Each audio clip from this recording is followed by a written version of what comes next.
My name is Sherry. I'm 29 years old. My family took my home, my money, and my name. They thought they'd left me with nothing. But they missed one thing. The one thing they could never control, never take, and never silence. My story. And now, I'm using it to take everything back. It didn't happen all at once. It wasn't some big, dramatic event like you see in the movies. It was a slow burn, 1,000 tiny cuts that, when you add them all up, amounted to the complete demolition of my life. The life I'd so carefully built, not just for myself, but for them. For as long as I can remember, I was the anchor, the responsible one, the person you called when a tire was flat, when rent was late, or when the world just felt too heavy. I wore that role like a badge of honor because I thought it was love. It felt like my purpose. As the eldest, it was my job to be the fixer, the built-in safety net. My own dreams were always something I could get to later. They were foldable, things I could just stick in my back pocket. College? I put that on hold to help my younger brother through a trade school he ended up dropping out of. The down payment on my own small house? That became a loan for my parents' failing business. A loan, I know now, was never meant to be paid back. I remember the day I handed them that check. My hands were shaking, not with regret, but with this strange sense of duty. I was saving them. My father, a man whose hands were calloused from work, but whose eyes were always soft with worry, clapped me on the shoulder. "You're a good kid," he said, his voice thick. "The best of us. We'll make it up to you, I swear." I believed him. I believed in that promise. So, I worked. I took extra shifts at the plant, my body aching through 60-hour work weeks. I learned to live on less, to shrink my world so theirs could grow. My life became about my dedication to them. The first real crack in the foundation showed up when my mother got sick. It wasn't life-threatening, but it was chronic, and it shifted our whole family's center of gravity. It started with me driving her to appointments. Then, I was managing her medications. Before I knew it, they were suggesting it would be easier if they just moved in with me.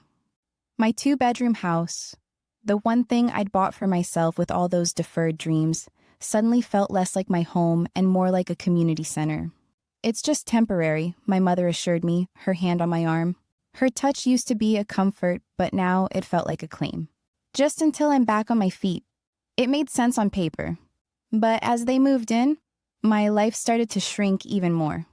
My office became my father's den. My quiet evenings were filled with the blare of their TV. The groceries I bought were wrong. The way I kept my own kitchen was inefficient. I was becoming a guest in my own home. Then the financial bleed sped up. My brother, after losing his job, moved in too.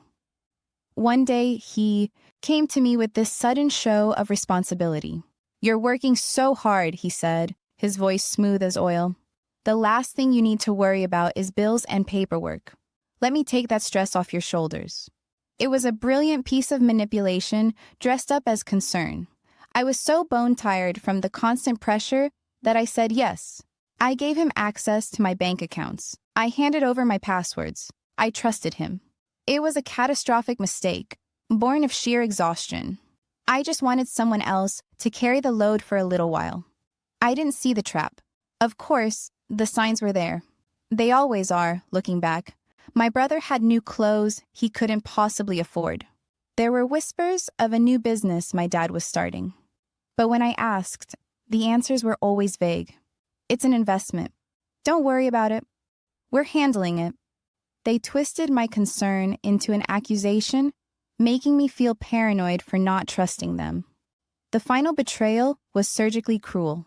I came home one Friday, exhausted after a brutal week, and saw a sign in my front yard. A bright red "sold" sign. For a second, my brain just couldn't process it. This had to be a mistake, a sick joke. I walked to my front door, fumbling for my keys, my heart starting to hammer against my ribs. The key wouldn't turn. That's when I saw the glint of a brand new lock. I banged on the door, my voice raw. "Mom? Dad? What is going on?" Silence. I peered through the living room window. Everything was gone. My furniture, the worn armchair I loved, the bookshelf I'd built myself. Gone. The walls were bare, scrubbed clean of my entire life. My phone rang. It was my brother. His voice was flat, empty. "It's done," he said. "What's done? What's happening?" I pleaded. "We sold the house. Dad needed the money for his new business. It's a sure thing this time. We'll pay you back, with interest." The words felt like nonsense. "You sold my house? You can't. It's in my name." A short, cruel laugh came through the phone. "About that. Remember all that paperwork you were too tired to deal with? You signed power of attorney over to me months ago. It was all perfectly legal." The ground fell out from under me. It was a physical feeling, like dropping into a black, bottomless pit. They hadn't just taken my house, they'd taken my name. "Where are you?" I whispered. "We're gone," he said. "We have a new place, a fresh start. This is for the best. You were always so stressed about money. Now you don't have to be. You're free." Free. The word was a slap. I was free of my home, free of my savings, which I'd soon find out were drained to zero, free of my family. I was standing on a patch of grass that wasn't mine, in front of a house that wasn't mine, with nothing but the clothes on my back. They thought they had left me with nothing. That first night was a cold, jagged blur. Shock is a pretty good anesthetic. It fogs up reality just enough to get you through. I remember wandering my own town like a ghost, haunting the edges of a life that was no longer mine. My phone died just after midnight, and with it, my last connection to the world. How do you even begin to explain that your family just erased you? The shame was suffocating.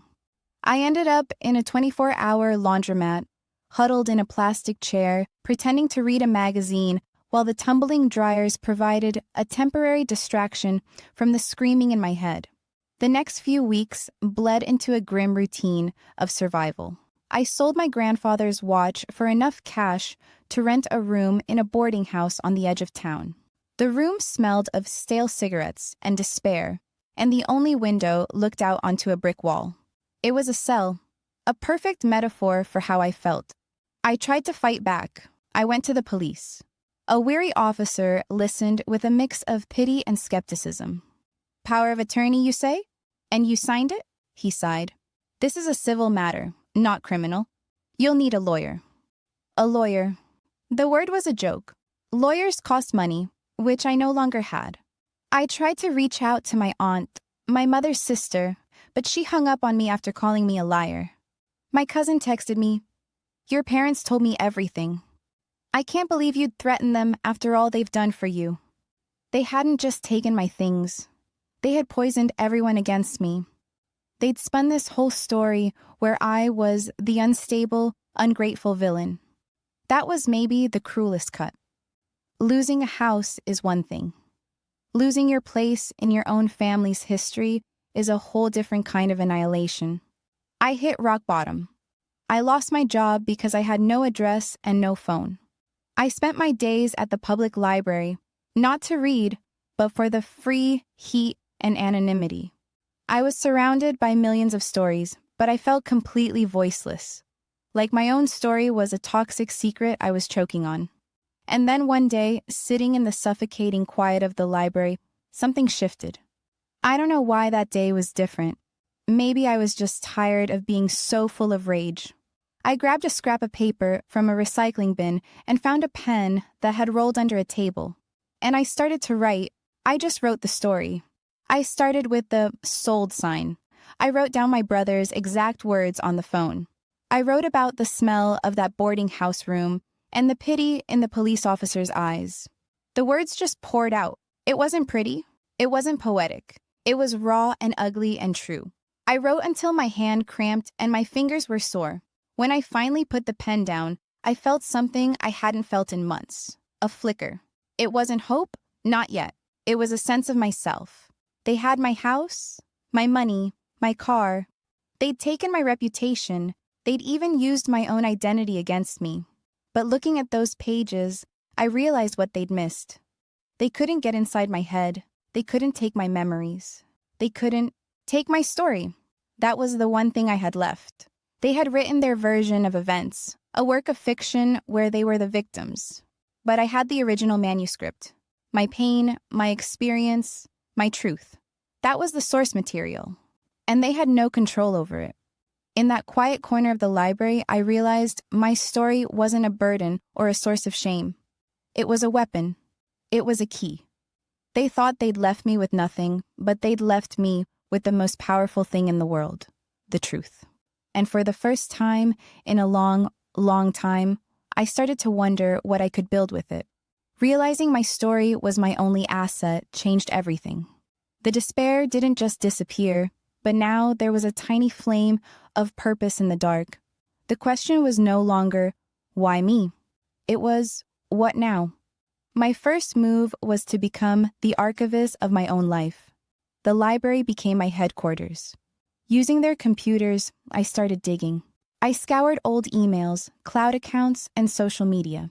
I was looking for anything. Photos of my old house, digital receipts for things I'd bought the family, chat logs where I'd mentioned the sacrifices I was making. Every screenshot I saved to a cheap USB drive was a piece of proof. I was reclaiming the data of my own history. Next, I found a pro bono legal aid clinic. I told my story to a young, overworked lawyer, but this time I had a timeline. I had evidence. She didn't look at me with pity. She looked at me with indignation. She confirmed it was a tough case, but she gave me something priceless, validation. She believed me. At the same time, I found an online forum for survivors of family financial abuse. Reading other people's stories was like opening a window in a sealed room. The details were different, but the pattern of betrayal was identical. The manipulation disguised as care. The slow destruction of boundaries. The shock of being abandoned. I wasn't alone. It wasn't just me. It was a thing that happens. After weeks of just reading, I finally wrote my own post. I told the whole ugly story, from the first loan to the sold sign. I hit post, my heart hammering, terrified of being judged. The response was immediate. Dozens of people replied, "This is my story. Thank you for sharing." They can't keep you silent. These strangers became my first audience, a new kind of family forged in shared trauma. They saw my story not as a mark of shame, but as a badge of survival. Their encouragement gave me the courage to take the next step. I decided to go public. I started a YouTube channel using a library webcam and a cheap headset. My first video was terrifying to film. I just sat there, looked into the camera, and told the truth. I didn't use their names. It wasn't about them anymore. It was about the anatomy of betrayal. I titled it simply, "They Took Everything. They Missed One Thing." I uploaded it, expecting it to get lost online, but it didn't. It blew up. First hundreds of views, then thousands. The comments filled with people sharing their own experiences. My story gave them permission to feel seen. What my family meant as an act of erasure had turned into an act of connection. The reckoning didn't happen in a courtroom. It came as a phone call from a number I didn't recognize. It was my brother. His voice wasn't flat anymore. It was laced with a panic I'd never heard. "What do you think you're doing?" he spat. "You're telling lies about us to the whole world." I was perfectly calm. For the first time in my life, the power had completely flipped. He was scared. I was in control. "I'm not telling lies," I said, my voice even. "I'm telling my story. You should know the difference." "You need to take it down. Now, you're embarrassing the family." "What family?" I asked. The question just hung there, sharp as glass. "The family that left me homeless? The family that stole my life savings? That family is a story you made up. I'm just telling my version." He threatened to sue me, to expose the truth about me. But the threats were hollow. He was firing blanks. I had the truth. I had the evidence. And now I had an army of witnesses who saw his panic for what it was, the frantic scrambling of a man who'd been caught. They had counted on my silence. They never imagined I'd find a way to turn on the lights. He hung up. That was it. Just the click of a phone call ending, and the deafening silence of his powerlessness. They couldn't take the videos down. They couldn't stop the story. It was bigger than me now. It was bigger than them. Today, I don't live in a big house. I rent a small apartment that is all mine. My bank account is slowly healing, but I am richer than I have ever been. I have my voice, I have my self-worth, and I have a community built not on obligation, but on shared truth. I'm still telling my story, and with every word, I'm taking back a piece of what they stole. They couldn't take my most valuable asset, and in the end, it was the only one that truly mattered. If you have ever felt silenced or had someone try to steal your truth, please know you are not alone. Your story is your power. When and if you feel ready, find a safe way to tell it, to a friend, a therapist, in a journal, or to a community that gets it. Because your voice matters. If my story means something to you, subscribe for more. Thank you for listening.